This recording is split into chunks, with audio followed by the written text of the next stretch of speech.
This is the part 2 video lecture on revising your work. So there was a fairly long document that I went over on common errors. This is the second video on common errors that I've done. The first one was last week. The APA common errors for this week is contained in this section here. And then the revision checklist that I'm about to go over goes along with the common errors. I'm going to go ahead and open up this document here, or the revision checklist, and I'm going to go over what's inside of this document with you. I designed this document with it in mind that ideally you'd be able to print it out and then like go down and check the little boxes off. I don't know why, but to me there's something really satisfying about checking things off, like feeling like I can see stuff getting done. But maybe you don't have the ability to print, or maybe you don't want to do it that way. So what you could do is, as you go through the checklist, is you could either highlight each one and like turn it another color like this or something until the whole thing is highlighted. Or you could use the strikeout function, which I kind of like doing this if I don't print something out, to show myself that I've done it. And that's with the keyboard shortcut Alt-Shift-5. So your keyboard shortcut Alt-Shift-5 strikes it out. And then to make it not striked out, you just do it again, Alt-Shift-5, and then it disappears. So you could kind of cross it out on here digitally or print it out. So what I've done is I've made it so that you go through each section of this before you turn in your assignment at the end of this week. So if we head back over to the schedule, when you come here in the schedule, you'll see that all your work is due on Thursday the 16th. So you'll have this revision step done before you turn in the work. So let me go back over to the checklist again. Where'd my checklist go? There's a checklist. Okay. So here's the different parts in here. Again, I'm not going to read the whole thing to you, but I'm going to show you around inside this document. The first thing is there are some good practices and required steps. You should read your paper out loud more than once before turning it in. You should have corrected the annotations that I've already seen and given back to you that you did in the journals. And you're going to also leave comments embedded in the document. So there should be 4 total that you leave. So that's a little bit more than what you've done before, but this one also, this particular week, you have the proposal. So there's a little bit more going on with this version of it. And it's also the last time that I'll look at it before you do a revision. So 4 total comments. So these, that will be repeated where you load it on Blackboard. So you go through the whole thing step by step. You check your title. You make sure that you did your title correctly, that you updated it if you change your title, that it has a colon, it's spaced correctly based on lessons and examples that I've gone over, that you check through the annotations for all these different things. I'm not going to read all of it to you again, but I will just give you an example. The first one is that you make sure you've done a hanging indent for each of your references.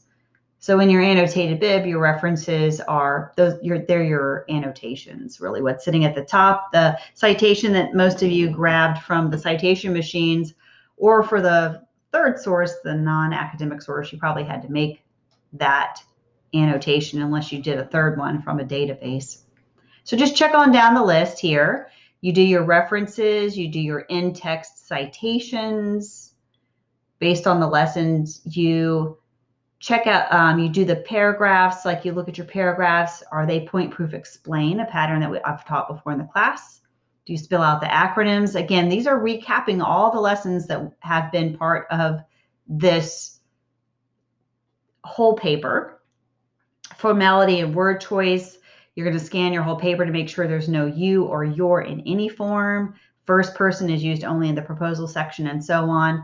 And there's a little bit down here at the end on punctuation. So this just reflects the lessons that we've had. I'm going to hop over into the schedule again just to make note of something down here. It's ugly, and I made it ugly on purpose. And that's because when I go to grade these steps. You should have corrected the annotations by now. I spent a lot of time and worked very hard to get feedback to everybody in time, that by the time I get to this part of it, I should just be really seeing the corrections in these two parts. And then the proposal part should be new. I will not have seen that part before, but you should still do the checklist for it.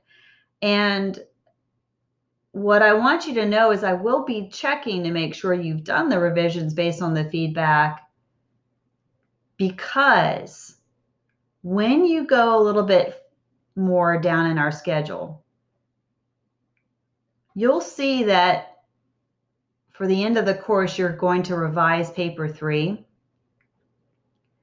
I want those revisions to be fairly minimal because I've already looked at the work several times at this point on the annotations. The proposal part would probably be what you're going to focus on the most for this revision. But here's what I'm trying to avoid. It would make me extremely upset if somebody turned in something really poorly done, let's say, up here, because they know they can revise it. So I've built it in that I'm looking for quality here, not just completion. So if it looks like a student turned in something and didn't look at any of my feedback at all, didn't try to apply the lessons, that kind of thing, I will take away your revision opportunity, because if someone does that, it's like they're trying to play me, and I'm not having that. So now I realize I don't normally get this strong, but I want everybody putting in their best effort. Look at the feedback I've given you. Fix your annotations before you turn it in this week. So that's why this is so big and ugly. The other thing it says in this note that's really important here is if you're going for the pass-fail option, I need to get work on the 23rd so I have time to grade it and to get it turned around if you want to know what your grade is before you decide on pass-fail. Now, otherwise, just turn it in on the 27th. I don't really want it from you early if you're not doing pass-fail, because it's not going to help you to give it to me early. So I want you to turn it in early only if you want it graded before pass-fail. Otherwise, it's really due on the 27th. Okay, so I should actually add that down here while I'm looking at it.